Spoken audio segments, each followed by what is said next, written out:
আসসালামু আলাইকুম দর্শক, আপনার সাথে আমি আতিক রহমান টুনি আবার স্বাগত জানাচ্ছি পূর্ণিয়ার খোঁজ, পূর্ণিয়ার ইউটিউব চ্যানেল ফেসবুক পেজে। আমাদের নিয়মিত আলাপচারিতার অনুষ্ঠান খোঁজ খবর আমাদের আজকের সম্মানিত অতিথি, আমাদের নিয়মিত আলোচক এবং আমাদের সম্মানিত মানুষ, বাংলাদেশের আইন অঙ্গনের পরিচিত মুখ এবং স্বদেশের পরিচিত মুখ, রাজনৈতিক বিশ্লেষক এবং বাংলাদেশ সুপ্রিম কোর্টের সিনিয়র অ্যাডভোকেট মহসিন রশিদ, যিনি বাংলাদেশ মুসলিম লীগের প্রধান। আমরা মহসিন রশিদ, আপনাকে স্বাগত জানাচ্ছি আমাদের অনুষ্ঠানের পক্ষ থেকে, আমাদের লক্ষ্য দর্শকের পক্ষ থেকে। আপনার আলোচনা সবাই বাংলাদেশের মানুষও খুব গুরুত্ব দিয়ে শোনেন, আমাদের দর্শকরা বিশেষ করে তারাও অনেক আগ্রহের সঙ্গে আলোচনা শোনেন। আমি সরাসরি আলোচনা দিতে চাই। আমরা বেশ কিছু গুরুত্বপূর্ণ ইস্যুতে আজকে আলোচনা করবো। বাংলাদেশের অ্যাডভাইজাররা, ডক্টর ইউনূস সরকারের অ্যাডভাইজাররা নানান বিষয়ে আলোচনা করছেন। আপনি তাদের অনেকের স্বরূপ উন্মোচন করেছেন, সৈয়দ রেজওয়ানার স্বরূপ উন্মোচন করেছেন। বাংলাদেশের রাষ্ট্রপতিকে যেভাবে অপমান অপদস্থ করা হয়েছে, সৈয়দ রেজওয়ানার ভূমিকা আপনি তুলে ধরেছেন। আজকে দেখলাম অ্যাডভাইজার আদিলুর রহমান শুভ্র, তিনি বলা হচ্ছে তিনি নেপাল যাচ্ছিলেন। তার দিক থেকে পত্রপত্রিকায় রিপোর্ট হয়েছে যে তিনি নাকি এয়ারপোর্টে হেনস্থার শিকার হয়েছেন স্পেশাল ব্রাঞ্চের হাতে। তাকে অনেকটা সময় ওখানে বসিয়ে রাখা হয়েছে। আদিলুর রহমান শুভ খুব প্রভাবশালী অ্যাডভাইজার ছিলেন। এর বাইরে একটা আইন অঙ্গনে গুরুত্বপূর্ণ ঘটনা ঘটেছে। বাংলাদেশে এই জুলাই সনদ এবং গণভোট চ্যালেঞ্জ করে একটি রিট আবেদন দায়ের করা হয়েছে। আমি প্রথমে জানতে চাই আপনার কাছে যে এই যে রিট আবেদন দায়ের করা হয়েছে, এটার প্রক্রিয়াটা কি এবং আপনি এটার মেরিট সম্পর্কে আপনি এর আগেও বলেছেন যে আইনের ভিত্তিতে এগুলো কতটা যৌক্তিক, গণভোট বাংলাদেশের সংবিধান পরিপন্থী। সেই প্রেক্ষিতে কোন পথে আগাচ্ছে এই গণভোট এবং জুলাই সনদের ভবিষ্যৎ? অ্যাডভোকেট মহসিন রশিদ। দেখেন, আমাদের সংবিধানে আর্টিকেল 142-তে রেফারেন্ডামের কথা ছিল, বাট এইটা পরবর্তীতে রিপিল হয়ে গেছে। এখন রেফারেন্ডাম সংবিধানে বলতে কিছু নাই। এখন প্রশ্ন হচ্ছে যে আপনি প্রথম ওথ যেটা নিচ্ছেন সেটা আপনি নিচ্ছেন সংবিধানের উপরে সাংসদ হিসাবে।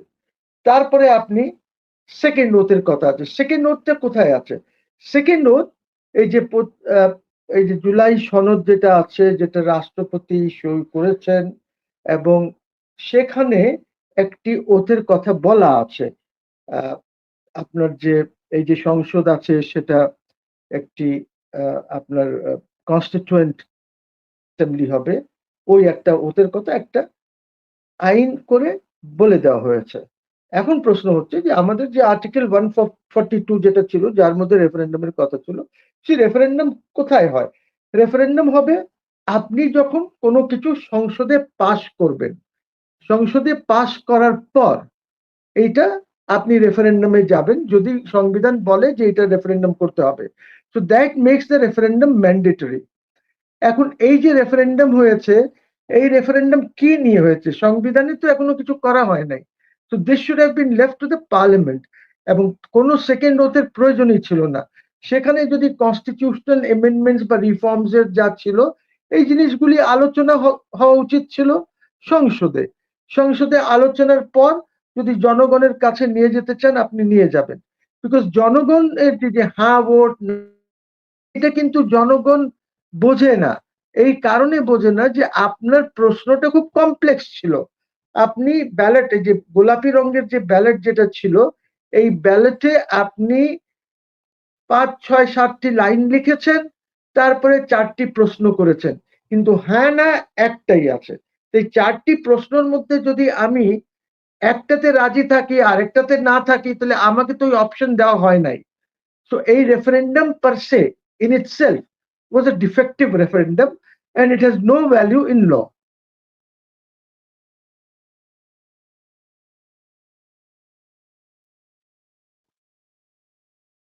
এইটা সংসদ ডিসাইড করবে। এইটা ভোট, এই শপথ নিয়ে কিছু হবে না, কোনো কিছু হবে না। এটার আইনগত কোনো ভিত্তি নাই সেকেন্ড রেফারেন্ডামে, এই যে জুলাই। আচ্ছা, সেক্ষেত্রে কি আইনের দ্বারস্থ হলে এই এই বিষয়গুলো কি ঝুঁকিতে পড়তে পারে কিনা? দেখেন, আমি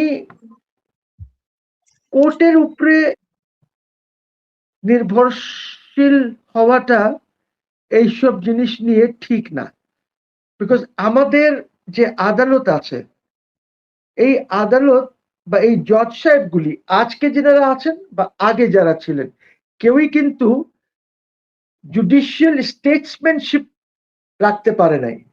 We did not have any judge যাকে আমরা বলতে পারি he's a judicial statesman, যে আপনার জুডিশিয়ারিকে মানুষের প্রত্যাশা, সোসাইটির অবস্থা বোঝে, জুডিশিয়ারিকে এমন ভাবে এগিয়ে নেবে যে আমাদের যে সমস্যাগুলি আছে সেগুলি যেন সমাধান হয়। তো এরকম আমাদের কিন্তু কোর্টে আজ পর্যন্ত আমাদের হিস্ট্রিতে জুডিশিয়াল স্টেটসম্যান আমরা পাই নাই। স্টেটসম্যান বলতে আমি পলিটিক্যাল স্টেটসম্যান বলছি না, বিকজ জুডিশিয়ারির তো অনেক কিছু আছে যেগুলি তারা চোখে দেখছে।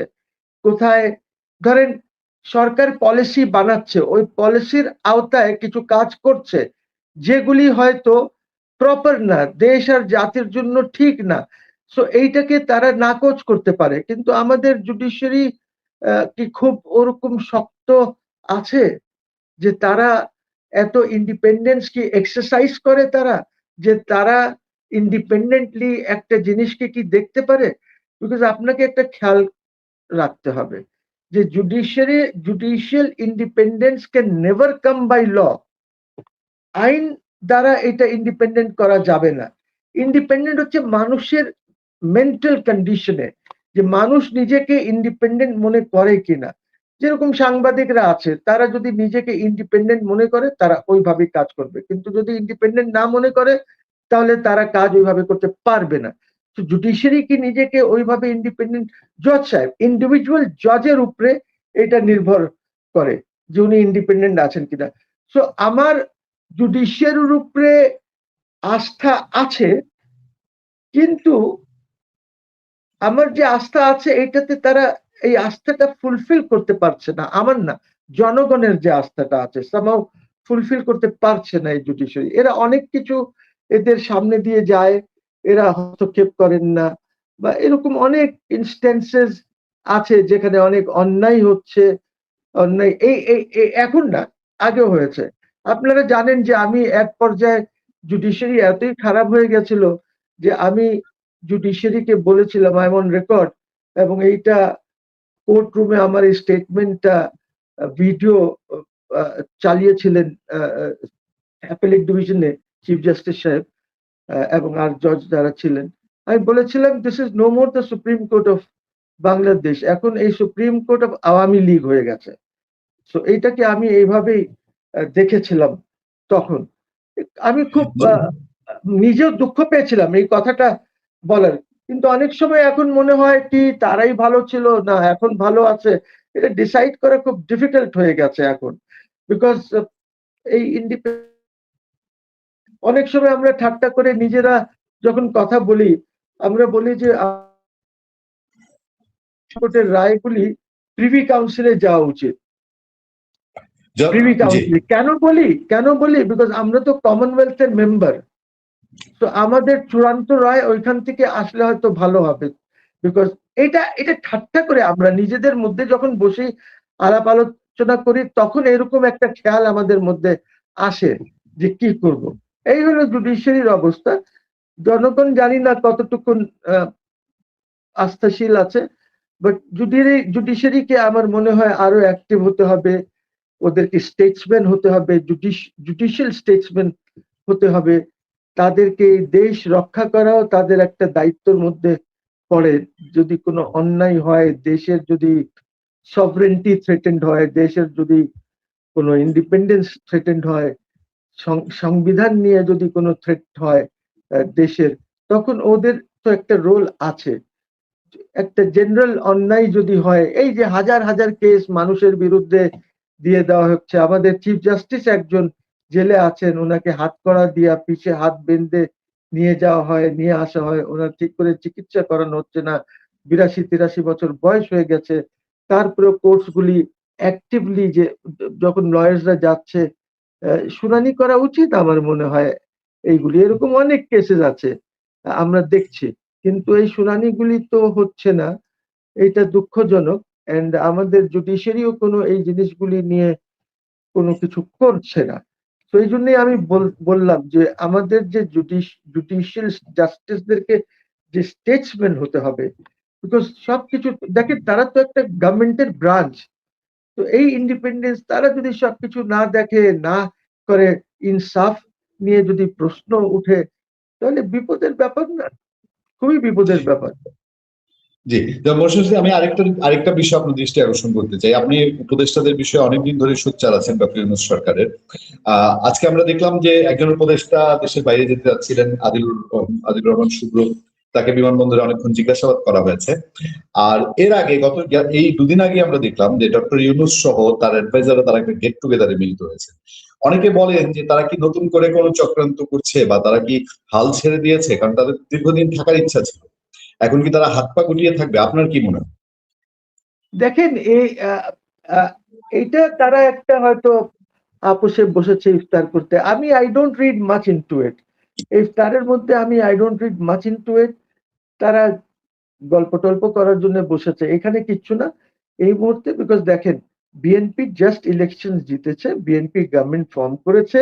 This government must be given time, এবং এই সরকারকে সময় দিতে হবে যেন তারা দেশটাকে এগিয়ে নিতে পারেন, দেশে যে ভুল ত্রুটি হয়েছে এইগুলিকে শুধরাতে পারেন, এবং ইন্টারিম গভর্নমেন্টের যে অন্যায়গুলি হয়েছে এদেরকে অ্যাকাউন্টেবল করতে পারেন। বিকজ এরা হলেন ইলেক্টেড। আমি যখন অ্যাকাউন্টেবলের কথা বলছি, আমি বলতে চাই যে যে অন্যায়গুলি হয়েছে, যে লুটপাট হয়েছে, যে সংবিধানকে লঙ্ঘন করা হয়েছে, যেমনটি ধরেন ইউনূস সাহেব কোনোদিন রাষ্ট্রপতির সাথে দেখা সাক্ষাৎ করেন নাই।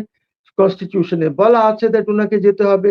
উনি এই যে 26শে মার্চ, 16ই ডিসেম্বর যে গণভবনে যে পার্টিস বা এই যে অনুষ্ঠান হয়, উনি যান নাই। উনি শুধুমাত্র 3বার না 4বার গিয়েছেন বঙ্গভবনে। একবার নিজের ওথের জন্য গিয়েছেন, তারপরে উনি গিয়েছেন আরেকটা ওথ হয়েছিল সেখানে গিয়েছেন, চিফ জাস্টিসের ওথে গিয়েছেন, আবার এই আমাদের যে নতুন চিফ জাস্টিস আছেন জুবের সাহেব, ওনার ওথে গিয়েছেন।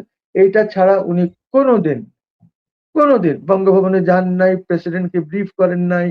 উনি প্রেসিডেন্টের স্টাফ নিয়ে গেছেন, উনি প্রেসিডেন্টকে স্কুইজ করে দিয়েছেন। এইসব তো করেছেন ওনারা।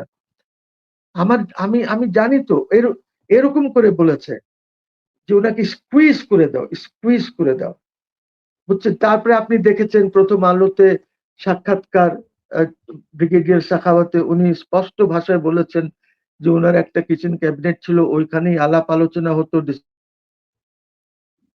বসতাম কাউন্সিল, অ্যাডভাইজারি কাউন্সিল যখন বসতো, তখন এদিক ওদিকের কথা হতো, কোনো সিরিয়াস আলাপ আলোচনা সরকার বা ইসের ব্যাপারে হতো না। এটা তো এটা ব্রিগেডিয়ার শেখাওয়াত নাকি বলেছেন, প্রথম আলো জি। ইন্টারভিউ আছে ওনার। তো আপনি বুঝতেই পারেন যে কিরকম স্বৈরাচার সরকার এটা ছিল। It was an authoritarian regime, আর Shuvro was part of it. Shuvro শুধু পার্ট ছিল না, Shuvro was a very important part. He was a very important part. Asif Nazrul, very important. Rizwana, very important. Lamia, এগুলি তো they have played havoc with the country. তারা শুধু টাকা পয়সা বানায় নাই, কারাপশন করে নাই, বরঞ্চ রাষ্ট্র আর দেশের সাথে হ্যাভক। ওনাদের উচিত ছিল, ইউনূস সাহেব তো সংবিধান বিশেষজ্ঞ না, কিন্তু শুভ্র, এই যার কথা বললেন আদিলুর রহমান, তাকে যে আজকে হেনস্থ হতে হয়েছে এয়ারপোর্টে, বা এদেরকে যদি হতে হয়, কি আছে দেখেন, স্পেশাল ব্রাঞ্চ, এয়ারপোর্টে স্পেশাল ব্রাঞ্চের আন্ডারে, ইমিগ্রেশন অফিসার স্পেশাল ব্রাঞ্চ। তো যদি ওকে আটকিয়েছে, ওকে প্রশ্ন করেছে, তাই আপনি দেখেন যে এই উপদেষ্টাদের রেসপেক্টটা কি ছিল, কি ধরনের রেসপেক্ট আছে ওদের। ওরা তো চেনে, সম্মান কিছু আছে ওদের, কোনো সম্মান নাই।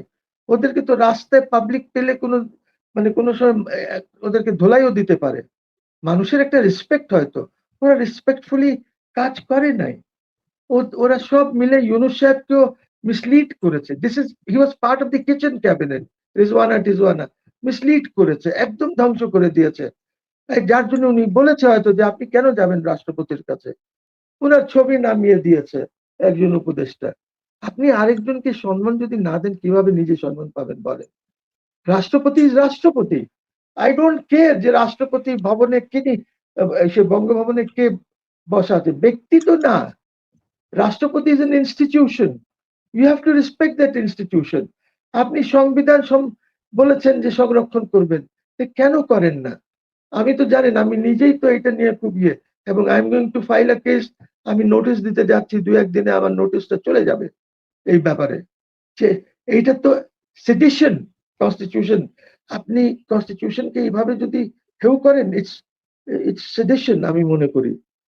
সো কি বলবো আর, বাট আমি আশাবাদীও না যে জুডিশিয়ারি এইসব কেস নিয়ে গেলে এই জুডিশিয়ারি কিছু করবে, তাও আশাবাদী না।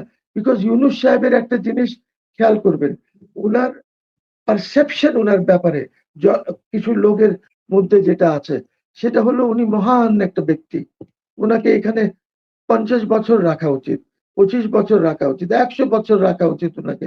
মহান ব্যক্তিত্ব। কিন্তু এই মহান ব্যক্তিত্ব কি করেছে? 18 মাস ছিল তো, এর আগেও সরকারে ছিলেন উনি, হাবিবুর রহমান সেলির সরকারে।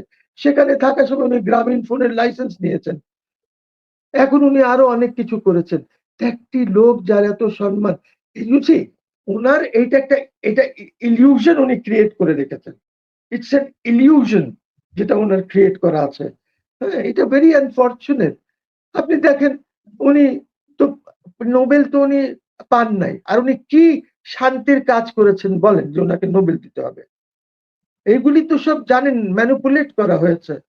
সো এনিওয়ে, যা হয়েছে হয়েছে, এখন আমাদেরও একটা দায়িত্ব আছে যে আমরা দেশকে এগিয়ে নেই। আমরা আমাদের পলিটিক্যাল পার্টিস যারা আছেন ওনাদেরকে যেন কেউ যেন ব্যান না হয়, সবাই যেন সুযোগ পায় আহ, কাজ করার জন্য। বিকজ রাজনীতি তো কিছু না, রাজনীতি তো হচ্ছে কিভাবে আমরা দেশটাকে এগিয়ে নেব সবাই মিলেমিশে। আমার হয়তো পথ হলো যে আমি এই রাস্তা দিয়ে আমার গোলে যাব, আর একজন মনে করে যে এই রাস্তা দিয়ে গোলে যাব, কেউ মনে করে এই রাস্তা ভালো রাস্তা। আলটিমেট গোল তো দেশ আর রাষ্ট্রকে এগিয়ে নেওয়ার, জনগণের জন্য কাজ করা। That's the ultimate aim. আমার প্রসেসটা ভিন্ন হতে পারে, আমি শর্টকাটে যেতে চাই, আমি লং কাটে যেতে চাই। So you know this things are immaterial, but যারা এইসব করেছে ইন্টারিম সরকারে, they must be held accountable. আপনি ধরেন একটা কথার কথা বলছি, আমি কালকে যদি মন্ত্রী হই আর আমি যদি কোনো কোম্পানি বা ইসে যদি থাকি, তাহলে আমাকে সেখান থেকে রিজাইন করে বা রিটায়ার করে যেতে হয়। I can't be a party to it. তা ওনারা তো সব মিক্স আপ করে দিয়েছেন। ট্রাস্ট করে উনি যে সব কাজ করেছেন, এটা হচ্ছে ট্যাক্স না দেওয়ার ফন্দি, যেন ট্যাক্স না দিতে হয়। He has never paid taxes to the government of Bangladesh. ট্যাক্সের পয়সা তো সরকার চলে, ট্যাক্সের পয়সা আপনার ডিফেন্স, সিকিউরিটি, পুলিশ সব তো ট্যাক্সের পয়সায় চলে।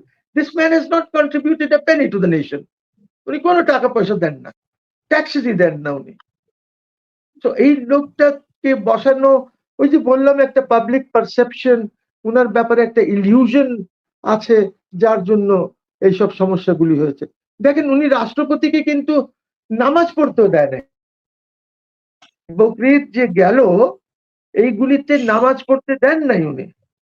আর রাষ্ট্রপতি জেনারেলি নামাজ পড়েন ইসে, এসএসএফ তখন বলে দিয়েছে রাষ্ট্রপতিকে যে মহামান্য আপনি যাবেন না ওইখানে, বিকজ ইউনূস সাহেব চান না, চিফ অ্যাডভাইজার চান না, উনি আপনার সাথে ওইখানে নামাজ পড়তে চান না, এই জন্য আপনি যায়েন না। রাষ্ট্রপতিকে বেতুল মোকাররমে যেতে দেয়নি। রাষ্ট্রপতিকে ঈদের নামাজ, বকরিদের নামাজ বঙ্গভবনেই পড়তে হয়েছে, ওনাকে ওনার স্টাফকে নিয়ে পড়তে হয়েছে। আর 16ই ডিসেম্বরে যাবেন না আপনি, 26-এ, এগুলি তো রাষ্ট্রীয় প্রোগ্রাম, এগুলি রাষ্ট্রীয় প্রোগ্রাম। এই রাষ্ট্রীয় প্রোগ্রামে যাবেন না কেন আপনি? আপনি তো রাষ্ট্রের উপরে না। সংবিধানে লেখা আছে যে রাষ্ট্রের প্রথম ব্যক্তি হচ্ছেন প্রেসিডেন্ট। সো এই লোকগুলিকে কি করবেন আপনি? যদি এই এই লোকগুলি শিক্ষিত লোক, আপনি বিদেশ থেকে এনে লোকজনকে এখানে, যাদের অন্য ন্যাশনালিটিস আছে, সিটিজেনশিপ আছে, যারা ত্যাগ করেছে বাংলাদেশের, ওদেরকে এনে আপনি রাষ্ট্র চালাচ্ছেন। আপনার নিজেরও তো অন্য দেশের নাগরিকতা আছে, আমরা যেটা শুনেছি। তো দেখেন কি করবেন। তারপরে দেখেন আপনি খলিলুর রহমানকে রেখে দিয়েছেন, আপনি আপনি কি কাজ করতে পারবেন খলিলুর রহমানকে রেখে? আজকে দেখেন আপনি বাংলাদেশের 95, 97, 99, 100% লোক কিন্তু এই যে আমেরিকান এবং ইসরায়েলি যৌথ যে হামলা ইরানের উপরে, এটার নিন্দা জানাচ্ছে 100% লোক। আমাদের শুধু না, সবখানের লোক, জনগণের কথা বলছে। কিন্তু আপনার স্টেটমেন্ট ডাজ নট রিফ্লেক্ট জনগণের ইয়ে। এই because Khalilur Rahman is there, যদি এখানে আজকে তারিক সাহেবের গভর্নমেন্টে অন্য কেউ থাকতো, হয়তো আজকে ফরেন অফিস থেকে অন্য স্টেটমেন্ট দেওয়া হতো। আজকে আপনি ক্রিটিসাইজ করছেন ইরান ওই যে একে মেরেছে, সৌদি আরব কুয়েত হ্যান ত্যান এদিকে মিসাইল মেরেছে, আপনি ক্রিটিসাইজ করছেন ওদেরকে। আপনি ক্রিটিসাইজ করছেন fake media, propaganda media, CNN, BBC, Al Jazeera এদেরকে শুনে ক্রিটিসাইজ করছেন। ইরান তো ওদের ফরেন মিনিস্টারের সবাই ফরেন মিনিস্টারের সাথে আলাপ করেছে, বলেছে আপনাদেরকে আমরা মারছি না, আমরা করছি বেশ যেহেতু আছে বেশকে মারছি, আর স্ট্র্যাটেজিক কিছু ইয়ে আছে ওদেরকে যেন পালাতে না পারে ওরা, আপনার এয়ারপোর্ট থেকে তারা যে টেক অফ করবে বা কিছু করতে পালাতে না পারে, এই জন্য এইসব কিছু কি হচ্ছে। ওদের তো কথা হয়েছে, কিন্তু আমাদের রিফ্লেকশন তো এইটা না আমাদের বাংলাদেশের। আপনি তো বাংলাদেশের জনগণের যে যে যে রিফ্লেকশন সেটা তো আপনি করলেন না, কার করতে পারবেনও না। ইউনূসের উপদেষ্টাদের কোনো সম্মান নাই, রাস্তায় পাবলিক পেলেই ধুলাই দিতে পারে। যে আপনার ফরেন পলিসির সাথে আমার ফরেন পলিসি অ্যালাইন্ড হবে, দিস ইজ দি সিচুয়েশন। এই সিচুয়েশনে আপনি কি করবেন বলেন? অনেক অনেক ধন্যবাদ জনাব এডমিন মহসিন রশিদ। আমরা বেশ গুরুত্বপূর্ণ বেশ কিছু আলোচনা পেলাম এবং প্রতিটা বিষয়ে আপনার মতামত গুলোকে দেখলাম দর্শকরা গ্রহণ করছেন। আজকের অনুষ্ঠান, আজকে এই সংক্ষিপ্ত অনুষ্ঠান এখানে শেষ করতে চাই। নিশ্চয়ই সামনে দর্শকরা আপনার আরো গুরুত্বপূর্ণ সম্পর্কে জানবেন। ভালো থাকবেন, সুস্থ থাকবেন। আসসালামু আলাইকুম।